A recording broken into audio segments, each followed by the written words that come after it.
Hey folks, this is Tarwa. I'm going to do a quick demonstration on how to rebuild a Glock magazine. I am not an expert at the subject, but I've seen a lot of people ask questions on the internet, how to get the magazines apart, what to do if they have magazine issues, things of that nature. Recently picked up a law enforcement trade-in Glock 23. Magazines are pretty beat up, and I figured these would be a perfect candidate for the demonstration.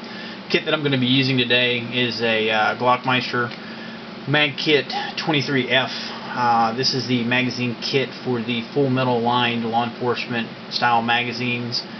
Just need to make sure that when you're purchasing these kits that you're purchasing the correct kit, obviously for the round count, whether it's a high capacity 10 round, full metal lined, not full metal lined. You should be able to look at the magazine, and there's some pretty good illustrations on Glock Meister to help you make sure you're purchasing the right kit. This kit comes with enough hardware to rebuild 2 magazines. It's approximately $20 plus shipping, which I thought is fairly reasonable. Here's one of the springs, replacement springs and follower. This particular kit comes with a number 8 follower, which I believe is the latest ones that you can purchase for the 40 caliber magazines. New base plate and magazine insert. And one of the biggest problems people seem to have is actually disassembling the magazine itself, whether it be for cleaning or repairing issues or whatever the case may be. This particular specimen, it's manufactured in 1994. It's been shot fairly extensively. It's pretty worn out, but I'm not quite ready to give up on it yet, so I'm going to go ahead and do a rebuild on it. The tool that I'm going to be using is just a standard micro screwdriver. It's nothing fancy. It's not a Glock tool. It's nothing exotic. Basically, I'm going to be using this as a pry bar to get the base plate off. You're going to notice this little hole in the bottom of the base plate, and this is the magazine insert. And what you're going to do is you're going to take your pry bar and you're going to stick it into the bottom of the magazine, just enough to get that little nipple out of the way. And what you're going to do is you're going to pry the base plate towards the direction of your rounded edge of the magazine. And it doesn't take a lot of pressure. You don't have to Godzilla the thing, otherwise you're going to be shopping for a new magazine. Place your pry bar, whatever you're using, into the base of the magazine. You heard that click. What that is this little guy, it's the magazine insert, just popped out of the way. This particular spring's pretty old, not very strong. The magazine insert just kind of folded out of the way. Don't worry about that too much, because you'll be able to get it out here momentarily. Once you get the magazine base plate loosened, you're just going to put a little bit of pressure and kind of twist your pry bar towards the direction of the rounded edge. The magazine base plate will start to come off. Making sure that you're keeping your finger over the base plate, because when you slide the base plate cover off, the spring could potentially shoot out of the magazine, and you see it peeking out right there. So just keep your thumb over it. Don't let the magazine shoot out and hit you in the face. There goes your magazine base plates out. Magazine spring. There's your magazine insert. It folded over like I thought that it had. Slide your old magazine spring out with the old follower. While you have the magazine apart, you might want to go ahead and get a brush, clean out the inside of the magazine, and knock any debris out.